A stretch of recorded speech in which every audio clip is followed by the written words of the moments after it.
This is the story for Ascension Sunday, and it's part of Jesus' final prayer. It's at the end of his long talk with the disciples that begins in chapter 13 with the washing of their feet, and it builds up to the climax of this prayer. This prayer is then the culmination of Jesus' relationship with the disciples, and it's also the point of transition from his being with them to his being with God. That's why it's an appropriate part of this prayer for Ascension Sunday. In the context of John, it's important to recognize is that Jesus is telling this, obviously, to God, to the Father, but the disciples are there watching. So he is praying for them, but he is addressing the Father. And that's what you want to catch in the telling of this, is on the one hand that Jesus is talking to the Father, but on the other hand, it is that he is addressing the audience as his disciples. That is, he's inviting them, and you are inviting your audience to listen in to this prayer. And he's praying for them. So you also are praying for the people, who are gathered in your community. And the tone of the prayer is a tone of peace, of intimacy with God. It may also have been chanted in its original context. And so you might want to experiment with chanting this prayer. I have not done that in this telling simply because it is so unusual, and so I wanted to try to model the way that I think most people will do it. The substance of the prayer is, first of all, a paraphrase of Jesus' earlier prayer that he taught the disciples, the Lord's Prayer, which begins with, Our Father who art in heaven, hallowed be your name. That is, may your name be sanctified, may it be honored in the world. This is a prayer because often God's name is not honored. It is taken in vain. It is used in curses every day. It is, more importantly, God's name is not honored. Many people are fed up with God, think that God is responsible for all the terrible things that happen in the world, and either mock or even hate the name of God. So this prayer that God's name might be honored is also a prayer for what might happen in relation between God and the people of the human race.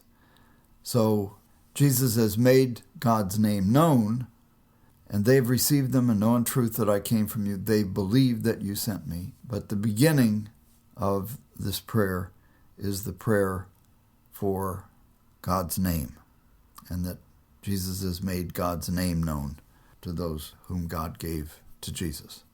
The words from God that Jesus speaks, what he identifies again in the prayer is that his words have come from God. So they have a divine source. These are words that God has spoken to Jesus and that Jesus then has made known, has communicated to his disciples and to those with whom he has been in conversation throughout this gospel. That is the listeners. I have told everything that I have heard from the Father to them, that is, to those who are listening. The prayer is for them. The prayer is that they might be saved from the powers of this world, and specifically, that they might be one. Now, what that means is that they were not one in the first century, just as they are not one now, and that's why Jesus needed to pray about that and asked that their oneness might be restored, so that the protection of them in God's name is that they may be one. as we are one. This prayer is one of the central prayers then for Ascension Sunday, that the community of the body of Christ in the world might be one. So that's a prayer for now, as it was a prayer then. The next part of Jesus' prayer is for the protection of his disciples, of those whom he loves. And it is a statement of, on the one hand, that he has protected them, but also that now that he is leaving them, a prayer that they would be protected by God. There are several things in this prayer that allude to the situation of Jesus' followers in the aftermath of the Jewish war. The hatred of the world, which was experienced in the hatred of the Romans for the people of Israel, for their religion. So the destruction of the temple is in the background of this discourse. The prayer for protection is a prayer that is needed in view of the fact that they were not protected during the war, and thousands of the people of Israel were killed in that war, and most graphically when the siege was broken by the Romans and they broke into the city of Jerusalem, into the temple, and slaughtered thousands of people.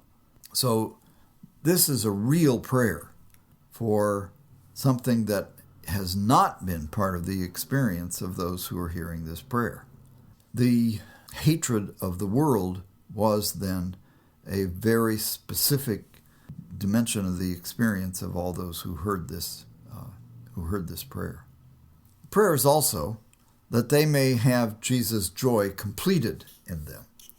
Now, that has been an earlier part of Jesus' speech to them. I've said these things to you that my joy may be in you and that your joy may be complete, in the parable of the vineyard, in the vine and branches discourse. So there are several elements of those earlier speeches that are woven into this prayer. The protection that Jesus asks for at the end is that they would be protected from the evil one. Now, the evil one is the ruler of this world. And it is not out of the question that this also has some connection with the political situation of the community, and that this may even be a reference to the emperor in the period of John. The author of the Apocalypse to John regularly referred to Rome and to the emperor as various dimensions of the evil one. So this may have both a specific reference as well as an apocalyptic reference to the powers of evil in the world. The opposition then between Jesus, who has come to save people, and the powers of this world that are out to destroy them is very present here in this prayer. And so the climax of the prayer is the prayer for their sanctification. That is, that they might be made holy. They might be made a part of the sanctified community. Now, this is related to the basic prayer that is also shared by the founders of Rabbinic Judaism. The Mishnah is structured to enable the people of Israel to maintain the sanctity of the temple, the sanctity of this holy place. And so Jesus' prayer that they would be sanctified as he himself is sanctified. That's what you did before you went to the temple. You sanctified yourself. You were made clean so that then in the presence of God you were pure. That is the prayer here, is that they would be sanctified and that they would have that virtue and that experience of the purity of the temple. So this prayer resonates with the experience of the people of Israel in the aftermath of the loss of the temple and the loss of that experience and that central place of holiness. And this is regularly called the high priestly prayer. That is where Jesus takes the role of the high priest in the temple, praying for the people, which is what happened on the Day of Atonement. The high priest went into the Holy of Holies and prayed for the forgiveness of the sins of the nation. Well, Jesus is here praying for the people.